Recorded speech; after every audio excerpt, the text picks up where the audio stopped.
सबसे पहले मैं आप ही से लेना चाहूँगा कि इकरा हसन ने कहा है कि सरकार तो ओवैसी साहब नहीं बना रहे हैं, वो भी अपने हैं, लेकिन सरकार नहीं बना रहे हैं। तो कितना अच्छा रहेगा कि जिसकी सरकार बने हम लोग उन्हीं को वोट दें। देखिए, आपके सवाल में ही आपका जवाब है। इकरा हसन जो है वो नो डाउट वो हमारी बहन है और हमें उन पे बहुत फ़ख्र है अल्हम्दुलिल्लाह। वो पढ़ी लिखी हैं, अच्छे बड़े घर से हैं, चौधरी घराने से ताल्लुक़ रखती हैं। लेकिन इकरा हसन जी जो है ना, नर्सरी एलकेजी से बाहर नहीं आ पाई हैं अभी भी। वो जो है ना, उनकी एजुकेशन अब्रॉड से हुई है, लेकिन बहुत अफसोस की बात है कि वो नर्सरी और एलकेजी के बाहर नहीं निकल पा रही है। क्या उनको जो लोग कैराना में वोट दिए, क्या उनकी सरकार बनी? वहाँ नहीं बनी ना। सरकार किसकी बनी? बीजेपी की बनी। तो उनका तो सवाल ही गलत है ये कि सरकार बनाने वाले को आप वोट दीजिए। अगर एमआईएम पार्टी इतनी ही आपके खिलाफ है तो एमआईएम आपके खिलाफ कैंडिडेट उतार सकते थे और आपको हरा सकते थे, लेकिन हमने वैसा नहीं किया क्योंकि हमें लगा कि चलो एक यंग है, पढ़ी लिखी है और अपने वालिद के नाम को आगे लेके जाना चाहती हैं, तो लोगों ने उनको सपोर्ट किया और अल्हम्दुलिल्लाह she become a member of parliament for the time. लेकिन अफसोस की बात यह है कि इस तरह की बयान देती है। दूसरी चीज़ मैं करने के लिए ये कहना चाहूँगा, शायद आपका सवाल भी होगा, इकरा हसन जी को कुछ लोगों ने उनको मुल्ली कहा, टेररिस्ट जैसे वर्ड से नवाजा है, लेकिन वहाँ उनकी ज़बान नहीं खुलती है। उनकी ज़बान कहाँ खुलती है? सीमांचल में आके खुलती है। बैरिस्टर असदुद्दीन ओवैसी साहब के लोगों के खिलाफ खुलती है, क्योंकि उनको पता है कि यहाँ पे हम बोल के चले जाएंगे, कोई हमारा कुछ नहीं बिगाड़ेगा, और वहाँ अगर हम बोलेंगे तो हमारे ऊपर जो है हो सकता है UAPA लग जाए और न जाने क्या क्या एक्ट लग जाए। तो मेरे कहने का मतलब ये है, ये हमारी इंडिविजुअल लड़ाई उनसे नहीं है। वो भी हमारी बहन है, हम भी उनके भाई हैं। ये लड़ाई सिर्फ और सिर्फ ये है, सीमांचल की लड़ाई हम यहाँ पे लड़ रहे हैं। हम सीमांचल में हैं। इकरा हसन को देखना चाहिए कि दिल्ली कितना डेवलप कर गया है ना, बाकी स्टेट कितना डेवलप कर गया, कर्नाटका कितना डेवलप कर गया, तमिलनाडु कितना डेवलप कर गया, महाराष्ट्र कितना डेवलप है, गुजरात कितना डेवलप कर गया है, हमारा आंध्र प्रदेश तेलंगाना कितना डेवलपमेंट हो गया है। लेकिन सीमांचल, बिहार खासतौर से सीमांचल, जो अभी बैरिस्टर असदुद्दीन ओवैसी साहब ने कहा, कितना पीछे है। तो इसका जिम्मेदार कौन है भाई? सीमांचल में ओवैसी की काट के लिए, ऐसा लोग कह रहे हैं कि ओवैसी की काट के लिए इकरा हसन को बुलाया, और कह रहे हैं कि जब से इकरा हसन आई है तो ओवैसी के अंदर बौखलाहट पैदा हो गई है, ओवैसी साहब बहुत कमज़ोर पड़ गए हैं सीमांचल में। ये सब बातें सामने आ रही हैं, तो आपको लगता है कि कमज़ोर हुए हैं? असदुद्दीन ओवैसी साहब हमारे सियासत के विराट कोहली है। वो जितना प्रेशर में होते हैं ना, उतना ही स्कोर करते हैं वो। तो बौखलाहट वाली बात और ये सब बात वो उनको सिखाए जो सियासत में आज आए होंगे।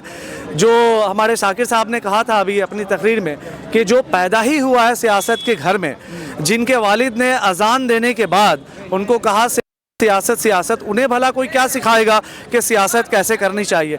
ये सब बेबुनियाद बातें हैं। ये दरअसल ये इसलिए ये लोग बौखला गए हैं कि इस मर्तबा जो है ना, AIMIM का इतना ज़्यादा यहाँ पे पॉपुलैरिटी है पूरे सीमांचल में, और ख़ास तौर से आप यहाँ देखिए बलरामपुर में, जो लोग कहते थे कि बलरामपुर की जो सीट है वो सबसे ज़्यादा वोट के मार्जिन से महबूब साहब ने जीता था, और इस बार सबसे ज़्यादा वोट मार्जिन से वो हारने जा रहे हैं। इमरान प्रतापगढ़ी, इकरा हसन और तमाम ऐसे बड़े बड़े चेहरे को उतार दिया है जो अच्छी खासी फ़ैन फॉलोइंग रखते हैं। तो क्या लग रहा है कि खासकर सीमांचल में ऐसे लोगों को उतारना क्या ओवैसी के लिए बड़ा मुश्किल समय है? बिल्कुल नहीं, हरगिज़ नहीं। ये जो दो नाम आपने लिया, इमरान प्रतापगढ़ी जो गलाजत बक रहे हैं, झूठ का इल्ज़ाम लगा रहे हैं, और मैं कहता हूँ गाली देने का इल्ज़ाम लगा रहे हैं। हमारे इस मज़हब इस्लाम का एक ABC जानने वाला, दीन का ABC जानने वाला, वो अच्छी तरह जानता है कि अल्लाह के रसूल सल्लल्लाहु अलैहि वसल्लम ने इरशाद फरमाया कि जो मामूली सी गाली भी देता है, उसके नाम पे अल्लाह रब्बुल इज़्ज़त एक बिच्छू कब्र में पैदा कर देता है, जो डंक मारेगा तो 50,000 फीट नीचे जाएगा। हम गाली देने वाली कौम नहीं है, और वो भी हमारे बैरिस्टर असदुद्दीन ओवैसी साहब जो मोमिन हैं। अभी जिस तरह से आप देख रहे हैं कि तेजस्वी यादव ने जैसे ये कहा एक्सट्रीमिस्ट और चरमपंथी, तो एक बड़ा तबका ऐसा है जो इसका जश्न मना रहा है। एक तबका ऐसा है कि बड़ी शर्मनाक बात है, मैं मानता हूँ कि ये लाखों लोगों ने जिसने संसद पहुँचाया, संसद रत्न का सम्मान उनको मिला, और इसके बावजूद ऐसे शब्दों का प्रयोग करना कितना सही है? क्या ये उन लोगों का अपमान है जिन्होंने वोट देकर संसद भेजा? देखिए, तेजस्वी यादव का स्टेटमेंट जो लोग अप्रिशिएट कर रहे हैं, जो लोग उसकी हौसला अफजाई कर रहे हैं उस स्टेटमेंट की, वो यकीनन सियासी मुशरिक हैं, सियासी मुनकर हैं, सियासी मुर्तद हैं, सियासी मलून हैं, सियासी इबलीस और शैतान और सियासी मुनाफिक हैं। उन्हें पता ही नहीं कंसेप्ट क़यादत का। आज तमाम लोग पूरे देश में आप देख रहे हैं, सबसे बड़ी आबादी हमारी, आप भी हैरान होंगे, सबसे बड़ी आबादी हमारी कहाँ? कॉन्स्टिट्यूशनल टर्मिनोलॉजी है, we are the second largest majority of India. दूसरी बड़ी आबादी है, अल्पसंख्यक नहीं, अक़लियत नहीं है। but in electoral scenario, we are the largest majority of India.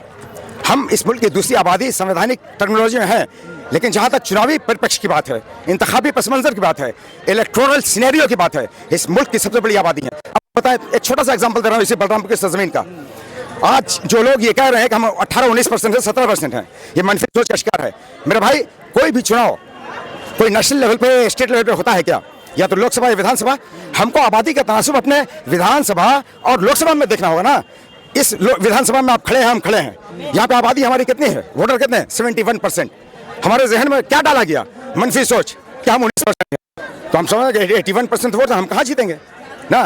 तो मनफी सोच का शिकार बनाया गया, नेगेटिव और पेसिमिस्टिक थॉट का शिकार बनाया गया, निराशावादी और नकारात्मक सोच का शिकार हमको बना दिया गया। इसीलिए अल्लामा इकबाल रहमान ने फरमाया कि क़ुव्वत फ़िक्र अमल पहले फ़ना होती है, तब किसी कौम की अज़मत पर ज़वाल आता है। हमने सोचना छोड़ दिया, गौर करना छोड़ दिया, फिक्र करना छोड़ दिया, चिंतन मनन छोड़ दिया, विचार विमर्श छोड़ दिया। अल्लाह रब्बुल इज़्ज़त ने कुरान मुक़द्दस में इरशाद फरमाया, इन्नल्लाह ला युग़य्यिरु मा बिक़ौमिन हत्ता युग़य्यिरु मा बिअनफुसिहिम। Undoubtedly, no doubt, the almighty Allah doesn't change the condition of those who don't want to change themselves. बेशक अल्लाह ताला उस कौम के हालात तब तक नहीं बदलता जब तक वो अपनी सोच न बदलें, अपने हालात बदलने की खुद कोशिश न करें। जिस दिन हम अपनी सोच बदल लें, अपनी फिक्र बदल लें, जिस दिन सर बैठ के हम मशवरा कर लें, इंशाल्लाह we will lead and succeed.